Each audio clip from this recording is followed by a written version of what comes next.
to the Quiet Warrior Show, where we help top leaders find their pathway to incredible success and a lifetime of happiness. Here is your host, Tom Dutta, the Quiet Warrior.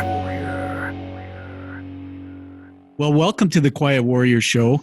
My name is Tom Dutta. I am the Quiet Warrior, and I'm excited to have on my show today Mr. Kevin Hancock. Hey, Kevin, welcome to the show. Tom, thanks for having me. It's great to be with you. I'm absolutely excited to talk to you, Kevin. And I want to just set this up and tell the audience that one of the reasons I invited Kevin on the show through a contact that was made with me is because of his authentic story. There's a lot to do here. So, Kevin, this show is all about you. Let me turn it to you and tell us a bit about yourself. Yeah, sure. So I'm the CEO of Hancock Lumber Company out here in Maine. Our company goes back 6 generations to the 1840s, and we grow trees, we manufacture lumber, and we distribute building materials, and we have approximately 550 people who are part of the company and help lead the company. Well, that's amazing. You already have my heart, Kevin, because in British Columbia, where I live, Vancouver, Canada here, we have beautiful forests. We're very familiar with that industry. One of the things that amazes me when I was looking at this was about the whole family business. A lot of research says that after 2 generations, a lot of family businesses are sold. So I honor you for sticking it out for 6 generations. I want to build you up a bit before we give it back to you, Kevin, to get into your story. Everybody, here's a little bit about the background of Kevin Hancock that I want you to know. He is, as he told you, the CEO of this incredible company. He's also an author of a book called The Seventh Power. And the story is quite incredible. One CEO's journey into the business of shared leadership. I'm sure we'll get into that. And the actual Hancock Lumber Company, as he noted, 1840s, is one of the oldest and best-known family businesses in America. Also, he's notable. He's a humble guy, but received some recognition. The Ed Muskie Access to Justice Award, Habitat for Humanity, Spirit of Humanity Award, Boy Scouts of America, Distinguished Citizen, Timber Processing Magazine Person of the Year. I mean, it goes on, and it just tells me that there's a lot of wisdom in you, Kevin. So listen, you've got a powerful backstory. Why don't you get into this that with us? Tell us how it began. Sure, thank you. So in 2010, at the peak of the housing and mortgage market collapse, I acquired a rare neurological speaking disorder that I'd never heard of called spasmodic dysphonia, and suddenly found myself having to come up with a very different approach to leadership because I couldn't at the time do a lot of talking. And then a couple of years later, serendipitously, I began traveling from my home in Maine out to the Pine Ridge Indian Reservation in South Dakota, which is one of the biggest, most historic and poorest today of all the Sioux reservations on the northern plains. And there I met an entire community that didn't feel fully heard, that felt as if a piece of their voice had been taken or was marginalized. And the 2 events led me to, realize that there are lots of ways for people to lose a piece of their voice in this world. And that, unfortunately, when I got thinking about leadership, Tom, I concluded that historically leaders had probably done more to limit and restrict and intimidate the voices of others than to free them. And that's when I started to see my own voice condition, which I'd previously thought of as a liability, as a gift or an invitation to lead differently in a way that dispersed power and strengthened the voices of others. And specifically at our company, I said to myself, well, maybe the partial loss of my own voice could be a way to give everyone at our company a bigger voice. That's amazing. Let's get you to pause there. I want everybody to just listen to that backstory. I mean, this is a teaching moment. And Kevin, I'm going to make a bold statement that the narrative of my show is based on the hero's journey, which is, Joseph Campbell left us a library of research on this, where some people hear this call to adventure at various points in their life. In fact, many hear it several times, but they don't answer the call. Sometimes that call to adventure happens when something not good happens, like Kevin Hancock being diagnosed with spasmodic dysphonia. And so when you answer the call, you go on a journey into what they call the unknown world to seek and learn. I want to ask you this. Fascinating to me that you chose to go to the remote Native American charter school, and also that you answered that call when many people who suffer things like you have, really they don't make it through to the other side. Maybe they get depressed or down and out, or some of them just don't find that purpose. Take us back to that moment and just help us understand what got you through that to do something like this. Yeah, well, the whole journey, Tom, as an aside, got me very interested in Joseph Campbell and the hero's journey and that triangle of initiation, separation, and return that you know so well. And my own journey followed that pattern. But essentially what happened when I started talking less and listening more, the biggest voice I started to hear was my own. And I really, really got focused for the first time in a long time on my own identity beyond my roles, and really, got to see my role as a CEO for what it was, which was an important role I played, but not the essence of who I was. And anyway, I'd always had a love affair with the American West and the history of the West in the second half of the 19th century, when our nation's manifest destiny ran into the Plains Indians. And in 2012, I happened to pick up a copy of National Geographic, and the Pine Ridge Reservation was on the cover. And going there, for me, I've been there now over 20 times, was a bit of a modern day vision quest where I was really kind of searching for my own voice in a community that felt like it had lost a piece of its voice. That's amazing. Well, I'm glad you cleared that up, because I thought you were going to tell me you're part Navajo. No, I'm not. There was no direct connection, but it all did get me thinking, Tom, about our shared humanity. And if you back your view of the planet up far enough, what you can see is a single human tribe. Yeah, absolutely. We're all connected by that thread.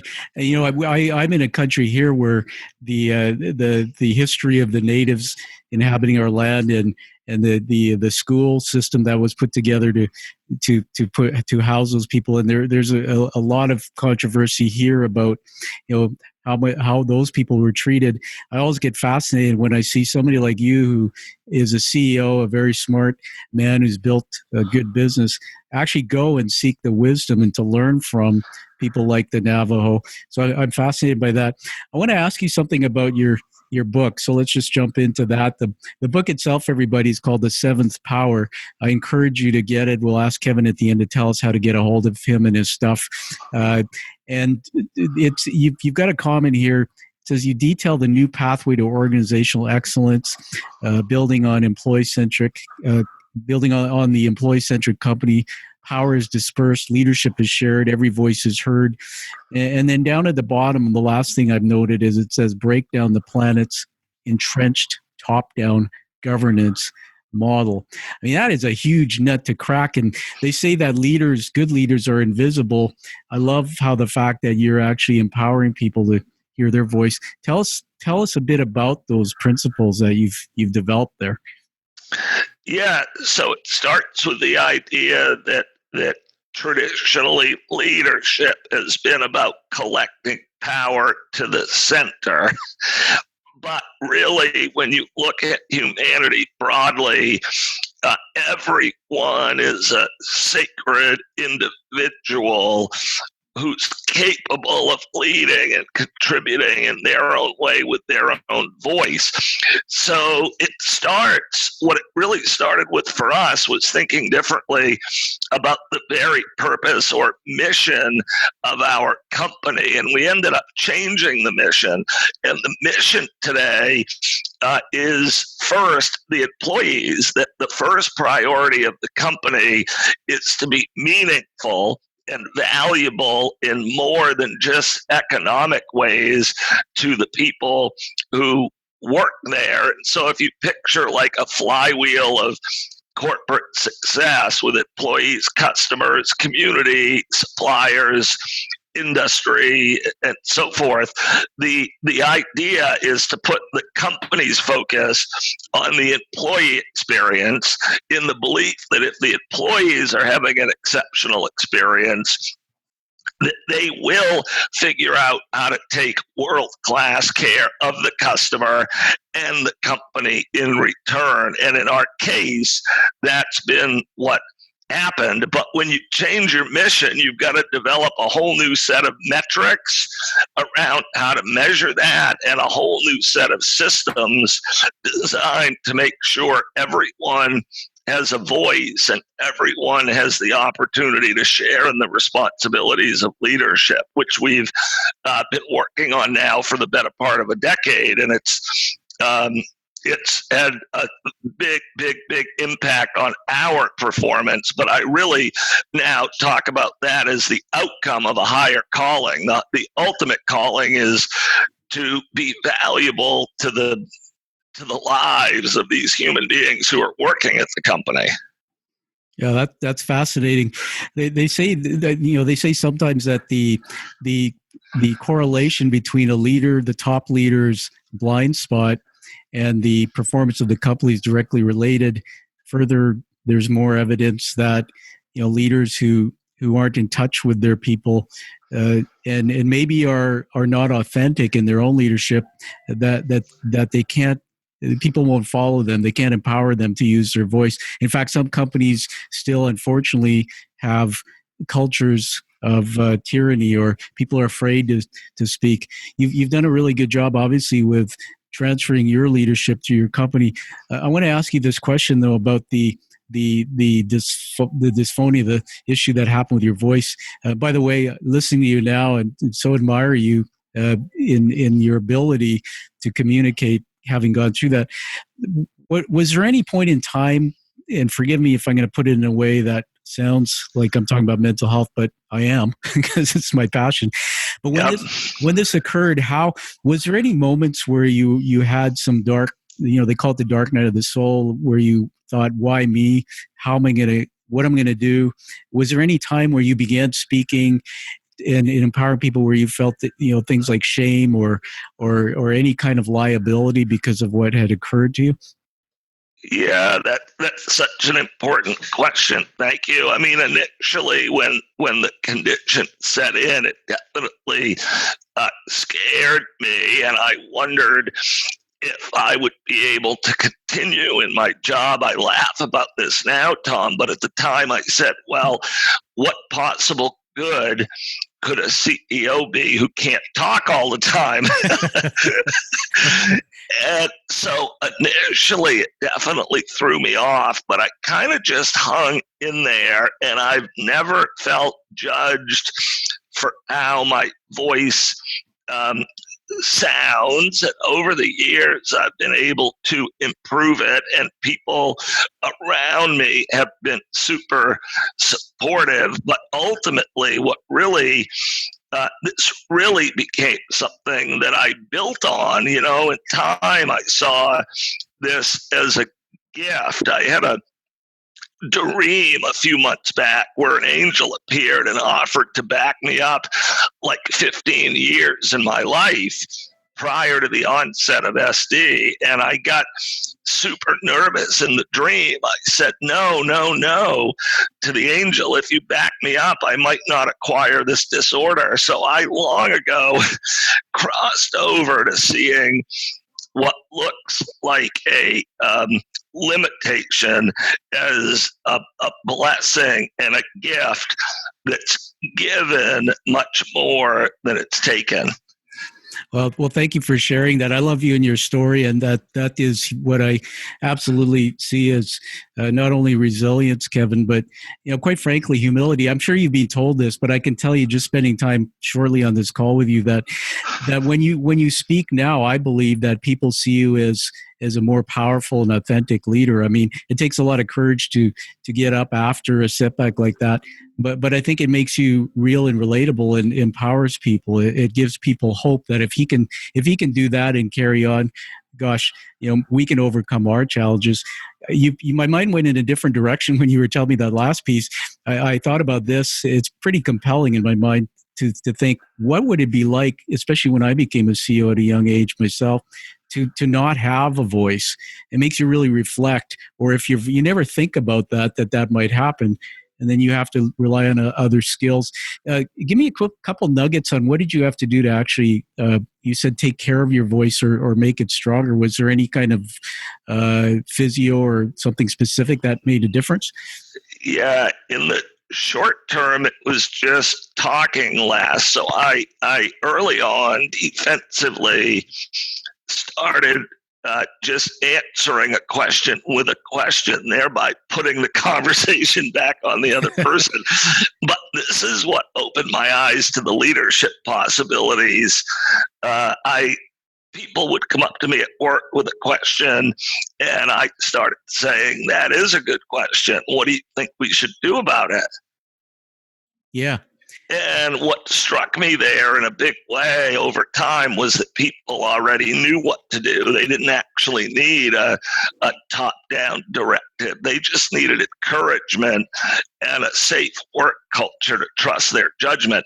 But then to the other half of your question, Tom, and really to the nature of your podcast in the long run, what really helped my voice was settling myself spiritually and like physiologically, really going back to learning how to breathe differently and calm my body, and anything that was meditative or immersing myself in nature, those types of things really helped soothe my voice. So it kind of brought me in a direction of looking inward and really calming myself and centering myself from the inside out, which also turned out to be a gift. Well, thank you. It is a gift. And I feel like we're connected in our souls after hearing that. I think you watched my TED Talk. I want to just mention to the audience that Kevin's done a TEDx talk. You want to find it and watch it. It's incredible. Knowing what it took for me, Kevin, to actually plan and prepare and rehearse for my TED Talk, it was 6 months of work, and seeing you stand on the stage and do it with the challenge that you've been through is really amazing to me. And when I went through my fall, my TED Talk talks about mental health because I slipped and fell and had a brain injury. I'm still 2 years into that. I had to literally turn to my faith in God and find ways to calm myself. I was sent to a psychiatrist and courses on cognitive behavioral therapy and learning things like what you said, which is brilliant, mindfulness and stepping away. I didn't know that the brain has the power through neuroplasticity to actually reteach itself how to think. And so this is one of the things that I see in your story. You've done something that a lot of people don't know they have the power in themselves to do. That's why this is so incredible to hear. I want to ask you one more question, and then we'll just turn it to you to tell us how to get a hold of you and your body of work. And this is more of a reflective question, Kevin, so if you need a moment. There was a Canadian study done for 90-year-olds, and the study was, what is your biggest regret at age 90? And after all the data came in, the result, the top three was, I didn't reflect enough, I didn't leave a big enough legacy, and I didn't take enough risk. So tell me, when you're done with this world, with everything you're doing now, what will the world look like?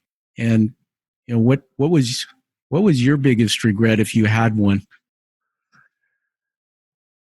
Yeah, wow. What a powerful question for anyone. Thank you for asking that. I think that that for me, it was in fact altered by my voice condition. Earlier in my life, I really had become much too associated with my ego and my role. So, as the sixth generation CEO of a family business, my personal identity had really become the corporate performance, and uh, that was not a healthy track, and my voice disorder kind of shook me out of that, of which I'm really thankful for. So now my goal is to keep listening to and following my own